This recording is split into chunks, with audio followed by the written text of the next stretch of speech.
Kinumpirma ng House Prosecution Panel na haharap na si NBI Director Attorney Melvin Matibag sa impeachment trial ni Vice President Sara Duterte sa Martes, July 21.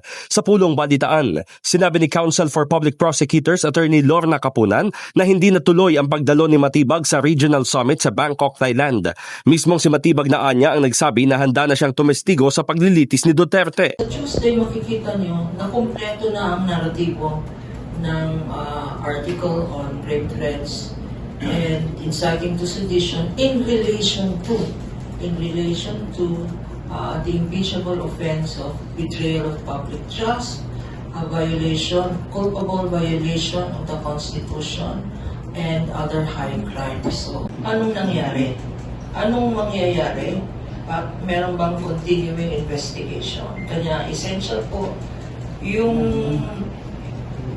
testimony of Director Matibag. Iginit din ni Kapunan na hindi na maaaring questionin ng defense team na tampered, spliced o artificial intelligence of video ng pagbabanta sa buhay ni Pangulong Bongbong Marcos. Punto nito, bakit pa kailangan patunayan ng authenticity ng recording kung si VP Sara at ang defense na ang umami na sinambit ang mga salita? Idinagdag ni House Deputy Speaker Paulo Ortega V na asahan na ang hinahanap na fireworks o pasabog sa pagtestigo ng NBI official sa impeachment trial. In the heart of changing lives, ako si Brigada Haji Caaminio ng 105.1 Brigada News FM Manila, the Music and News Authority.